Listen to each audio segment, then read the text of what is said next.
आप सभी को मेरा नमस्कार। मैं हूँ शक्ति कुमार पाठक और आपका मेरे यूट्यूब चैनल मैथ्स वाले बाबा में स्वागत है। हम लोग इस चैनल में क्लास 9 से लेकर क्लास 12 तक के मैथ्स के सारे बेसिक कॉन्सेप्ट और डिफरेंट क्वेश्चंस को डिफरेंट मेथड से हल करना सीखेंगे। मेरा ये यूट्यूब चैनल खोलने का मेन पर्पस यही है कि मैं बच्चों में क्वेश्चनिंग की एबिलिटी और इमेजिनेशन करने की एबिलिटी को बढ़ा सकूं। आज के समय में मेरा यह अनुभव रहा है कि मैं जब भी क्लास लेने जाता हूं तो पूरे क्लास में कुछ बच्चों को छोड़कर अधिकतर बच्चे सवाल ही नहीं उठाते कि सर ऐसा क्यों नहीं। कहीं ना कहीं बच्चों के क्वेश्चनिंग में और उनके इमेजिनेशन में एक कहीं न कहीं कुछ असर पड़ा है, जिसके कारण वो क्लास में क्वेश्चन नहीं अराइज़ करते। वो उनको जब बोलते हैं कि ये चीज़ का इमेजिनेशन करिए तो वो इमेजिन नहीं कर पाते कि ये कैसा हो रहा होगा एब्स्ट्रैक्ट फॉर्म में। तो मुझे कार्ल सेगन की भी एक बात याद आती है, जो अमेरिकन एस्ट्रोनॉमर है। वो कहते हैं कि आप किंडरगार्टन के बच्चों के पास जाइए, तो वो इतने क्यूरियस होते हैं और इतने सवालों से भरे होते हैं। उनके पास बहुत सवाल होते हैं, जैसे मून क्यों राउंड होता है, वाटर ड्रॉपलेट्स रेन ड्रॉपलेट्स नीचे ही क्यों क्यों गिरते हैं, उसके बाद ग्रास क्यों ग्रीन होते हैं। ये सारे इतने सवाल होते हैं जो साइंस के कहीं ना कहीं फाउंडेशन को तैयार करते हैं। बच्चे बच्चे में इतना ज्यादा बच्चों में इतने ज्यादा क्वेश्चंस होते हैं, लेकिन यही क्लास हम जैसे जैसे ऊपर के क्लास के बच्चों के पास जाएंगे, 10-12 के बच्चों के पास, तो उनके पास सवाल बहुत कम होते हैं। आप पूरा क्लास लेके निकल जाएंगे, लेकिन कुछ बच्चे हैं जो सवाल उठाएंगे, सर ऐसा क्यों नहीं। बाकी बात सवाल तक नहीं करते कि सर ऐसा क्यों। आप जो पढ़ा के चले गए सही गलत सब एक्सेप्ट कर जाते हैं। कहीं ना कहीं या तो हमारे पढ़ाने के टेक्निक्स में, या कहीं न कहीं कुछ तो ऐसा है जिसके कारण बच्चे सवाल नहीं उठा पा रहे हैं। जब जब वो छोटे थे तो बहुत सारे सवाल थे, लेकिन अब नहीं है। जबकि अब ज़्यादा होना चाहिए, क्योंकि उनके पास नॉलेज ज़्यादा हो गया है। तो उनके पास सवाल भी ज़्यादा होने चाहिए थे, लेकिन ऐसा नहीं होता है।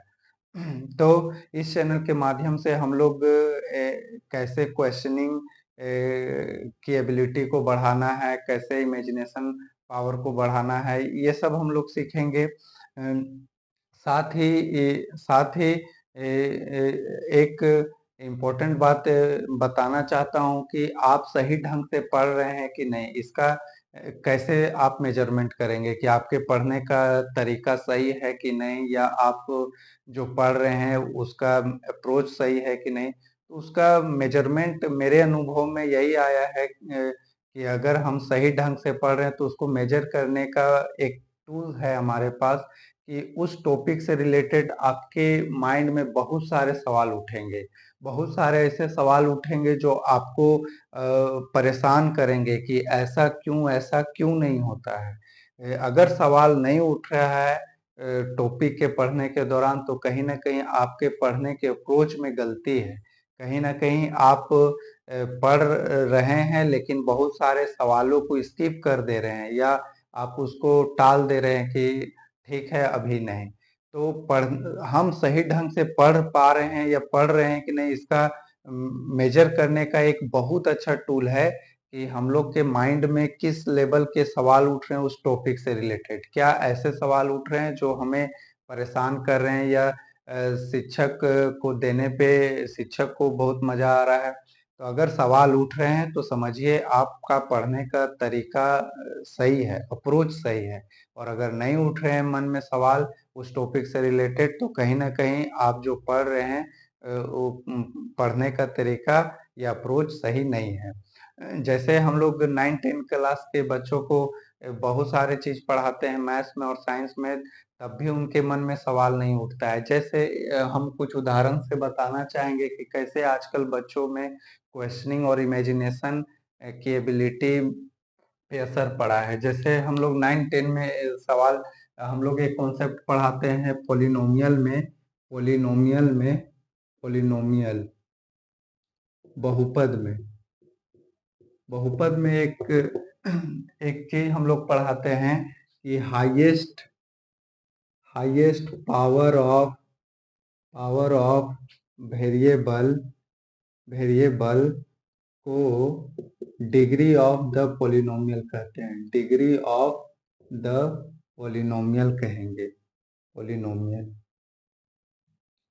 इसका अर्थ ये हुआ कि हम लोग पॉलिनोमियल का डिग्री पता करना है तो उस पॉलिनोमियल में जो वेरिएबल है उसका हाईएस्ट पावर देखते हैं तो हमको उसका डिग्री पता चल जाता है। जैसे इसका x square plus 2x plus 5 polynomial का डिग्री 2 हुआ, डिग्री 2 है। इसी में हम लोग जब आगे पढ़ाते हैं तो बच्चों को ये बोलते हैं कि जीरो पॉलिनोमियल का डिग्री अनडिफाइंड है। जीरो पॉलिनोमियल का डिग्री अनडिफाइंड है, अनडिफाइंड है। बहुत कम ही बच्चे होते हैं क्लास में जो ये पूछते हैं सर कि क्यों जीरो पॉलिनोमियल का डिग्री डिफाइंड नहीं है, जबकि बहुत सारे बच्चे इसको याद कर लेते हैं या एक्सेप्ट कर लेते हैं, ठीक है सर जीरो पॉलिनोमियल का डिग्री डिफाइंड नहीं होता है। तो कहीं ना कहीं अगर 100% क्लास में बच्चे हैं तो उसमें अगर 2-4% ही सवाल उठा रहे हैं, बाकी नहीं, तो कहीं ना कहीं ये चिंता का विषय है कि इतने सारे बच्चे क्यों नहीं सवाल उठा रहे हैं। जबकि ये जेन्युइन सा सवाल उठना चाहिए बच्चों में कि सर इसमें डिग्री क्यों डिफाइंड नहीं है, क्या आखिर ऐसा है जीरो पॉलिनोमियल में जिसमें डिग्री डिफाइंड नहीं है।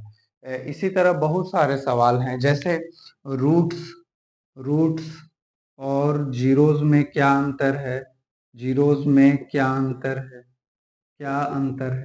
बच्चे बच्चे दोनों को एक ही समझ लेते हैं, उन लोग को लगता है कि दोनों एक ही चीज है, लेकिन कहीं ना कहीं दोनों में डिफरेंस है, इसीलिए दोनों वर्ड यूज करा जाता है अलग अलग टर्म्स में।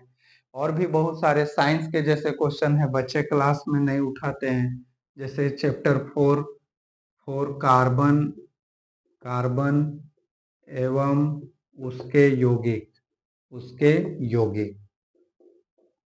कार्बन एवं उसके यौगिक में हम लोग पढ़ते हैं अल्केन, अल्कीन, अल्काइन। इसमें बोलते हैं कि कार्बन कार्बन के बीच में सिंगल बॉन्ड, कार्बन कार्बन के बीच में डबल बॉन्ड और कार्बन कार्बन के बीच में ट्रिपल बॉन्ड होता है। लेकिन बहुत कम ही बच्चे ऐसे होते हैं जो सवाल उठाते हैं सर कार्बन कार्बन के बीच 4 बॉन्ड क्यों नहीं हो सकते, क्या आखिर ऐसा क्या रीजन है कि जो कार्बन कार्बन के बीच 4 बॉन्ड नहीं बनाने देता है। बहुत कम बच्चे ऐसे सवाल उठाते हैं। तो इसी में एक और है, जैसे मान लेते हैं कि फिजिक्स में हम लोग पढ़ते हैं कि ट्रांसपेरेंट ऑब्जेक्ट से लाइट पास हो जाता है, जबकि ओपेक बॉडी से या ऑब्जेक्ट से लाइट पास नहीं होता। लेकिन बच्चे ये सवाल नहीं उठाते कि क्यों ऐसा होता है, ट्रांसपेरेंट ऑब्जेक्ट से लाइट पास हो जाता है और जबकि ओपेक बॉडी से पास नहीं होता है। आखिर दोनों ऑब्जेक्ट के पास क्या ऐसी प्रॉपर्टी है जिसके कारण एक अलाउ कर रहा है लाइट को पास होने के लिए जबकि दूसरा नहीं कर रहा है। कहीं ना कहीं बच्चे ये सवाल उठाते नहीं है, जबकि ये सवाल एकदम बच्चे के मन में उठना चाहिए अगर उनके पढ़ने का अप्रोच सही है तो। कहीं ना कहीं उनका अप्रोच अगर सही होता तो ये सवाल जरूर उठता उनके मन में। और इसी तरह और भी सवाल हैं, जैसे हमारे पास है प्रिज्म प्रिज्म प्रिज्म है और एक तरफ है हमारे पास लेंस। तो हम लोग जानते हैं कि अगर प्रिज्म से ही छोटे छोटे प्रिज्म को मिला के हम लोग लेंस बना सकते हैं। तो इसमें ये सवाल बच्चे के मन में उठना चाहिए कि सर जब प्रिज्म लाइट को डिस्पर्स करता है तो लेंस लाइट को क्यों नहीं डिस्पर्स करता है, आखिर क्या रीजन है कि प्रिज्म लाइट को डिस्पर्स कर देता है, विक्षेपण कर देता है, लेकिन लेंस नहीं कर पाता। तो ये सब सवाल उठने चाहिए। आपका पढ़ने का अप्रोच में ये जरूर होना चाहिए कि ऐसा क्यों नहीं। अगर ये सब क्यों होता है क्यों नहीं होता है ये सब सवाल नहीं आएगा तो आपका जो विकास होना चाहिए जितना एक्चुअली में उतना नहीं हो पाएगा। इसलिए हम लोग इस चैनल के माध्यम से या हम लोग अब से क्वेश्चनिंग की एबिलिटी पे ध्यान देंगे, इमेजिनेशन करने की एबिलिटी पे ध्यान देंगे और हम लोग सही अप्रोच से पढ़ेंगे कि कैसे हम लोग सवाल को उठाएंगे। इस क्वेश्चन में क्या उठना चाहिए सवाल, क्या नहीं उठना चाहिए, ये सारी चीजें हम लोग पढ़ेंगे। और इस चैनल में हम लोग क्लास 9 से लेकर 12 तक के सारे इम्पोर्टेंट टॉपिक्स मैथ्स में और उसके डिफरेंट सॉल्यूशंस क्या हो सकते हैं, उसके डिफरेंट मेथड्स कैसे हम लोग अप्रोच करेंगे, एक मैथमेटिकल अप्रोच डेवलप करेंगे क्वेश्चंस को सॉल्व करने में प्रैक्टिस के माध्यम से, ताकि हम लोग में एक मैथमेटिकल रीजनिंग एबिलिटी डेवलप हो सके, जिससे हम लोग क्वेश्चन को देख के ये समझ सके कि कैसे इसमें आगे बढ़ना है, कैसे सॉल्व करना है। तो ये छोटा सा इंट्रोडक्शन मेरे चैनल के बारे में था। आप लोगों ने इतने ध्यानपूर्वक सुना, इसके लिए धन्यवाद। ठीक है, अब नेक्स्ट वीडियो हम लोग बेसिक से शुरुआत करेंगे। मिलते हैं नेक्स्ट वीडियो में बेसिक ऑफ मैथ्स में। Thank you.